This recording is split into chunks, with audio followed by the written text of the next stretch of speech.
Hi guys, you're welcome and welcome back to my channel. My name is Reality Pearl and this is the African Housewives Filiac Show. Before we go ahead, please do subscribe to my channel and like this video. Also comment and let me know what you think about this show. Today we'll be talking about the Real Housewives of Abuja season 1 episode 5. Let's talk about it real quick, okay? Guys, believe me when I say I've lost it. I didn't even wait for the show to finish to start this recap because I don't get it. I've lost it. I've lost my patience. I've lost zeal to watch this show. What in the name of poorly scripted stage play is going on here? What is happening? Let's just talk about it, shall we? First thing, some of the ladies, Arafa, Comfort, and OJ went paintballing. Now, Comfort and OJ seem to be privy to some information that Arafa doesn't know about, okay? OJ was like, Comfort, have you told Arafa? Comfort said, OJ, you tell Arafa. They were going back and forth between who would tell Arafa. So OJ then said, okay, so yeah, that night after the pool party, some things happened that night. Now, let me just tell you straight up, okay? Because there's no need to keep you in suspense. At this point, they're just putting these ladies through unnecessary shenanigans, okay? Because OJ was like, after the pool party, Sam and Tutu went clubbing and came back drunk. Okay, I'm just going to summarize. Tutu came back drunk, came into the room, she smelled of booze. OJ was like, even Samantha that said she doesn't drink, said Samantha also came back drunk. She was even mimicking them and they were sounding drunk, okay? Now, she said Tutu came in and was telling them that she was late, that she needs help, somebody should come and help her, and none of these things sound real, okay? None of these things sound like they actually happened, but let's just move on. She said Tutu then went on to give them bundles of cash as the Central Bank of Nigeria that she is. She went on to show some of her lady parts. Yes, whatever. They decided they wouldn't take the money because maybe they don't know where the money came from, or she feels that Tutu is not in any position to give them anything at a drunken state, whatever, but that was what she meant. She said Princess was like, you people want to return this money, as an Igbo girl that she is. She was like, no, this money is going down tomorrow. The gist does not have head until. Moving forward, Tutu and Princess met at the supermarket. Tutu was like, she's holding a few grudges against Princess. For one, she was like, said when she was throwing her tantrums at the staycation that Princess offered to share her room with her. And then afterwards, she said she no longer wanted to. It was only Comfort that we saw offering her room. But yeah, Princess said yes, she did offer to share her room. And that was because of the fact that Tutu was already packing up her bags to leave. So she needed something real quick. So she felt offering to share her room was the best option. But afterwards, she decided that she needed her privacy. Was it that she needed to be with her husband? I have no interest in that. Tutu was like, yeah, the staycation was amazing. Princess said, yeah, until Jaruma came in. Both of them agreed that Jaruma was out of line, first of all, by bringing someone else, to come do the sex therapy stuff for them. In fact, Princess was like, I hope you've called her to check on her. She said, Tutu said, check on her for what? Call her for what? I don't have time for her. So Tutu was like, one last thing. Why did Princess, say that her husband was scared for her when she mentioned that she was going to be in a show with Tutu? How does her husband know her like that? It's a good question to ask because how? So Princess was like, no, it wasn't like that. Her husband was saying that just because of what Princess told her husband about Tutu, not because her husband knows Tutu. It didn't sound like that at that brunch, okay? We all thought that Tutu probably had a very bad reputation in Abuja and people know her for so thing. That was how it sounded. But whatever, let's just move on, okay? Sam and OJ were in just driving around town. Sam was asking OJ, what is this I hear? Apparently, what the ladies were talking about at that paintball had gone viral, according to what Samantha said. Every other person had heard it. So Sam was like, how did they hear it? OJ looks like the child that went to steal meat for the rest of the siblings and was caught. She was like, yeah, they know. I don't know how they got to know. That night when you came in, Sam said, we didn't even drink.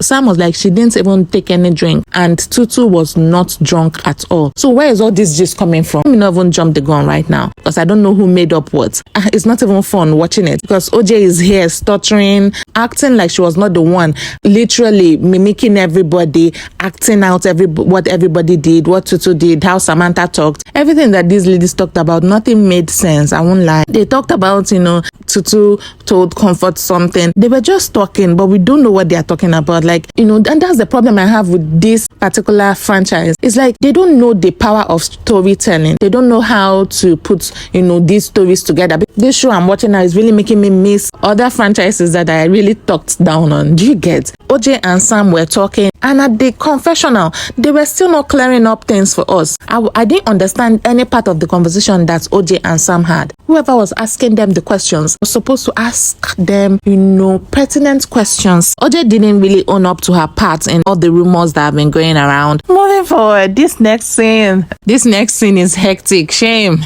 All right, so they were at Arafa's place, and Comfort was already there. Princess came in later, and immediately she walked in, greeted everybody in her usual screaming ways, and Princess sits down immediately, and they get talking about what's going on in the group. Obviously, she's saying that Tutu is pissed, that Tutu said she was never drunk, and that's the way Tutu usually is.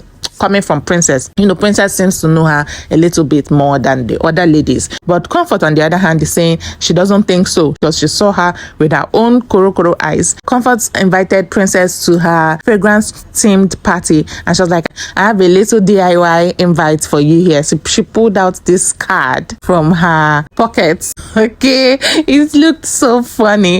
It looks like when you go to the market and you're buying from these old women, and they open their wrapper and open the pockets or under their stomach. That was how it looked. That was how she brought, even though she didn't have to open layers to bring out the card, but she dipped her hand into her pocket, which was like almost close to her tummy area. And when she brought out the card, I was dumbfounded, because and this is for you, Comfort, and any other person that might be listening. Okay, don't make anything handmade that is mediocre at best. It better be nice. All right, you better go all out with your handmade whatever. Princess was like, can you imagine this? Can you imagine what this woman gave me? Inside the invite, he wrote, bring your ATM card. Comfort has killed me with this one. Anyway, Princess was like, Tutu will be coming with fire for your events, because she really needs to say her piece. Comfort said, no. Whatever she has to say, she will say it with respect now. She won't disrupt the event just because she's angry, right? Now, for some reason, Princess keeps calling Comfort Mommy G.O. here. Yeah, it was at this point that Comfort was like, you know what? You need to stop this Mommy G.O. thing. You need to just stop it. Don't call me Mommy G.O. again. I'm no longer going to let that slide. Of course, she has been letting it slide for a long time now. Sincerely, I don't know how this went from 0 to 100, like Princess said. And when someone does something that you don't like, you better just address it immediately. Don't let it pile. Comfort really exploded. Princess didn't see it coming. So Princess felt like, what the hell? Like, why are you shouting at me over what I just said? Before we knew it, it was a shouting match. Of course, you can't out-shout Princess, okay? She's the loud one. Okay? So they started shouting, you keep quiet, you shut up. Then Comfort then said, Banza. And Princess was like, oh, you want to go there? Don't go there, okay? Don't start using insultive words and whatnot. Yeah, like, act mature. You're an old woman. You're 40 years older than me. Be mature, okay? So while she was saying that, Comfort kept, insulting her in her own language. Okay, we don't understand that. There's something I also noticed, and I'm just going to say it here real quick. This Real Housewives of Abuja crew, the whole crew, okay, you guys should be ashamed. I noticed something in episode 1 when Princess was speaking pidgin. Instead of them to give subtitle, they wrote local language or something like that. The very few times that these ladies slip in their own languages, They don't give us any subtitles. What's that about? Do you think that we all understand the local languages, or do you think that people outside the country are not going to be watching this show? I watch other Real Housewives and the South African ones. Every single word they say, their language, they are subtitled. But ours is not the same. Why? Comfort was saying all these things in Hausa. There was no subtitle. Trust me, if Princess had started her own, insult in her own language, it would have gone down like really, very bad. She was like, I'm going to have to respect my elders. But Princess, you should have started respecting your elders earlier on, okay? So yeah, they were still going back and forth, but at this point they were trying to resolve their issues. Princess said that Comfort's use of words were insulting to her. Comfort said something like, it's people like you. Arafa Arafa at this point was like, just trying to like say, no. There's a third person she needed to like at some point say some things. Princess said, no, Arafa, don't say anything, don't talk. Yes, there's no need for you to talk, because instead of you to be effusing the situation, you're putting more fire to it. So don't talk. I'm talking to Comfort, just let us talk. They were both wagging their fingers at each other at this point. So the Arafa's finger touched Princess's. Princess was like, don't touch me, don't you dare, don't you. Arafa said, so what if I touch you, what will happen? It went downhill. Arafa had to tell Princess to leave. Princess said she's not leaving, and Princess meant it. How? Both shouting, calling themselves names, and Arafa had to call security. Whether she called security or not, I don't know, but she made that call, okay? And Princess was still seated. How will somebody tell you to leave the house and you're still seated? What? Who gave you that? I mean, the gods. I'm sure because they're filming, she feels nothing can really happen to her. The truth is, if someone tells you to leave their house, why would you want to continue staying? At the end of the day, when she managed to stand up to leave, and this was like after several minutes, I don't know what Arafa said, she started coming back again. I'm like, how? At least respect yourself, even if you don't have any respect for the host. Because I told you, like, who you be. For Christ's sake. Princess, you know who she is, okay? Arafa was like, Princess was her niece's schoolmate. She looks good for, someone of her age. I don't know how old she is, but she really looks good. Princess, for Christ's sake, okay? Thought you talked about respecting your elders earlier. What happened to that? Come on now. At this point, where is the security that Arafa called like ages ago? The person should better come now, because I'm tired. After a long time of waiting, security finally appears, and I was a bit relieved. I'm like, okay, thank God there's security now. Princess can leave now. Guess what? Princess did not leave. Of course, security could not even touch her. Immediately security came close to her. She said, don't touch. If you try touching me now, you'll go to the police.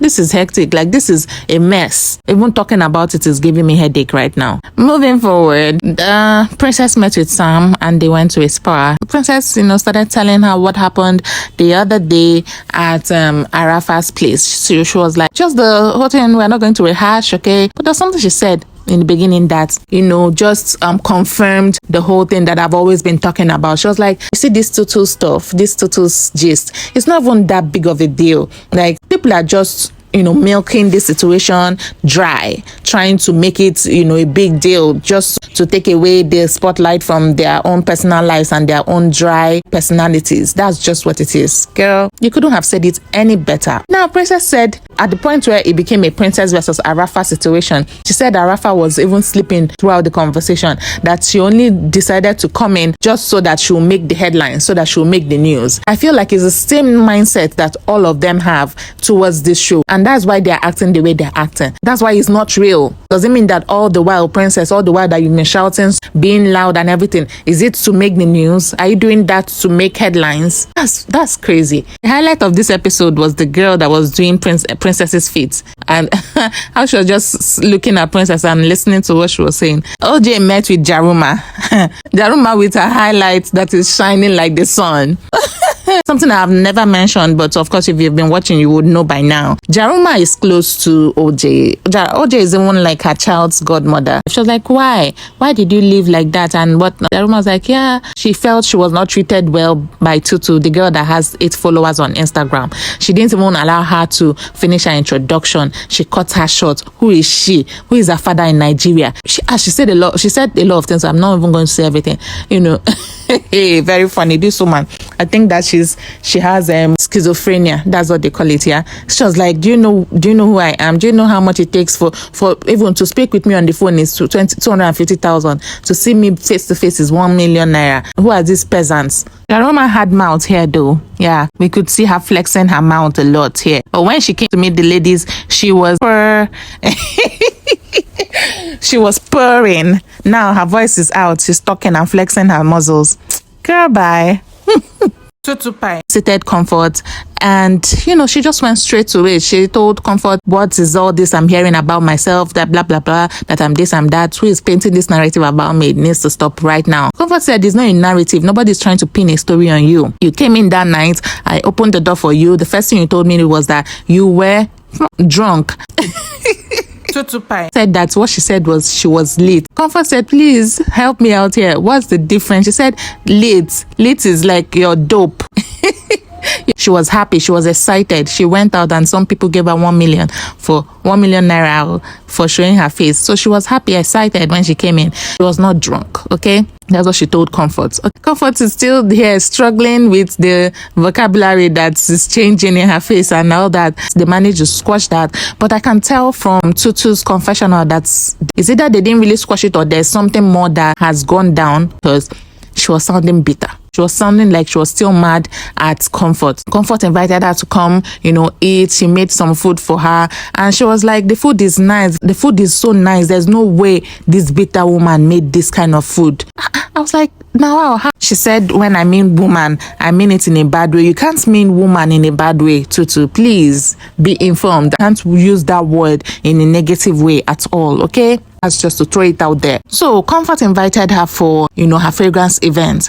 And do you know what this lady said in her confessional? That that Comfort's fragrances smell like hospital. That so she has to travel another 88 hours outside Abuja to come for this event, for this hospital scent. That's like the meanest thing anybody can say. Out is supposedly friend's business, even if she's no longer your friend. Like, why will you shit on someone's business like that? Even if you don't work, at least you should understand that other people work to earn money for their living. Yeah, I was really pissed at this point. I couldn't even continue. But anyway, the next day was golf. The ladies all went for golf, and Princess came with her security. She was like, I came here with my security, honey. This episode ended right here. Please, guys, let me know what you think about this Real Housewives of Abuja. Am I the only one that is not feeling this? I'm pissed off at every single one of them. If you guys keep on putting out mediocre shows like this, I don't know who will be watching, okay? Give the people what the people want. Okay, this is the end of the video. Thanks for watching and see you soon.